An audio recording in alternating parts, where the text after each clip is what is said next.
What is going on, everybody? Welcome back to another video. Today we're going to be talking about some of my favorite defensemen to target in 2025 fantasy hockey. We're going to be discussing these players broadly, but we are going to mainly look at Yahoo ADP, so keep that in mind. But the first player that I can't stop drafting is Jake Sanderson of the Ottawa Senators. Right now on Yahoo, Sanderson is going as the 13th defenseman off the board, and I think this is great value. My reasons are very simple. Sanderson is locked into a top pairing power play one role on a team that made the playoffs last year and had a really good power play. Sanderson is also only 23 years old. There's always a chance for him to progress further as he gets older and gets more experience in the NHL. We also have to recognize that Sanderson is elite on the power play. He had 30 power play points last year, and if we just see a bump in efficiency, even strength, he could potentially hit 70 points. We know that the Senators had bad luck 5v5 last year. We can look to a player like Brady Tkachuk, his on-ice shooting percentage, the players around him, they had some trouble finishing, and I do think with a lot of good players on this team, adding Dylan Cousins as well, that we're going to see some improvement, even strength. We also need to talk about the fact that Sanderson was playing with Travis Hamonic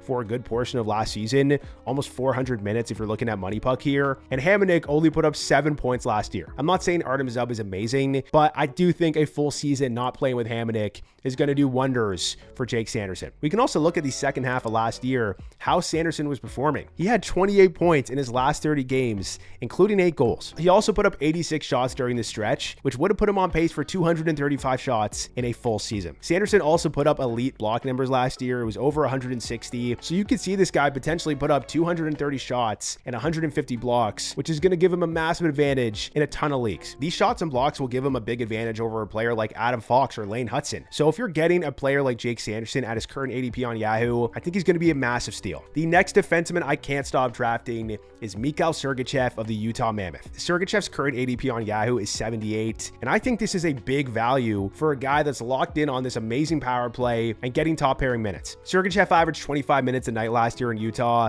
He was quarterbacking a power play that was 10th best in the NHL, and we saw him put up 53 points in 77 games. This put him on pace for 57 points. He also had 15 goals. I understand his shooting percentage was unsustainable. I am expecting some regression, but this is a player that could potentially put up 60 points and 10 goals with really good blocks, really good hits if your league counts those, and decent shots as well. I am hoping for a shot volume to go a little bit up. I do think it will. I think we're going to go back to the 150, 160 range. Also, his hits were down last year, but I do think we can get back to the level they were at on Tampa, and his blocks are always good. So this is a guy you absolutely want in a default points league, and especially in a default category league on Yahoo. We also need to mention that Utah got better this offseason. They added JJ Peterka, Cooley and Gunther could break out further, and this could potentially be a playoff team. So there's a chance Sergachev puts up more points than he did last season. I do want to mention as well that in the $10 Best Ball NHL Championship on Drafters Fantasy Sports, use code FIREDOUT for 100% match deposit up to $100 in bonus funds. More info in the comments. Mikhail Sergachev is one of my most drafted players. He has been drafted in 26% of my drafts. I put my money where my mouth is, guys. Regardless of league settings, I think Sergachev is great value, and I suggest you target him in your upcoming drafts. The next defenseman I can't stop drafting is Seth Jones of the Florida Panthers. Right now, his current ADP on Yahoo is 93, and this might be one of my favorite steals. This is a player who is now on the best team of his career in the Florida Panthers, a player that averaged 25 minutes on this team, a player who could be quarterbacking a top 10 power play in the NHL, and a player that puts up elite shots, hits, and blocks. If we look at his 82-game pace last year, he was on pace for 11 goals and 46 points, despite playing on Chicago for most of the season, and he was also on pace for 167 shots, 124 hits, and 141 blocks. The only issue is plus minus, and I know it wasn't great on Florida, but I don't think it's going to be nearly as bad as it was on Chicago, so you don't have to worry about that as much. With that being said, in a default Yahoo points leagues where shots and blocks really matter, this is going to give him an advantage. If you're in a category league with hits, or your league manager added hits to your points league, he even has a bigger advantage. This is insane price to me. I think he's going to be quarterbacking power play one. I think 50 to 60 points is possible with elite peripherals, so make sure you target Seth Jones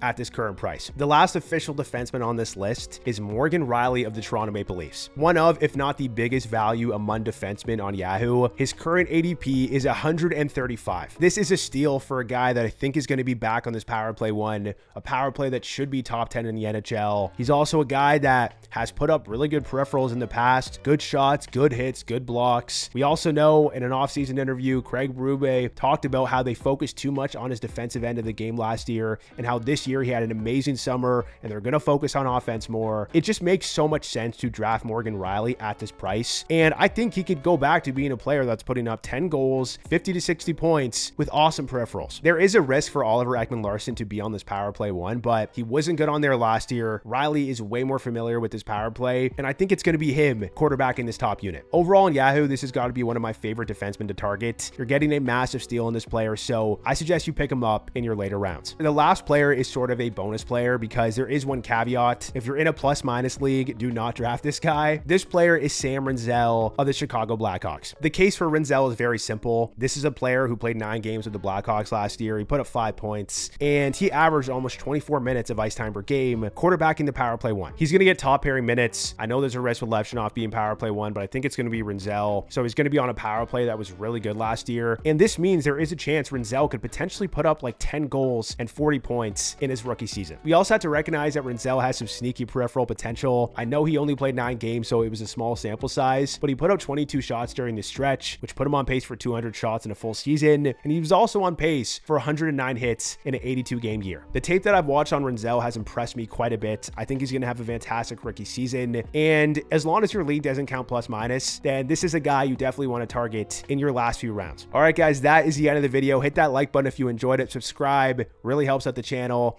and I will catch you in the next one.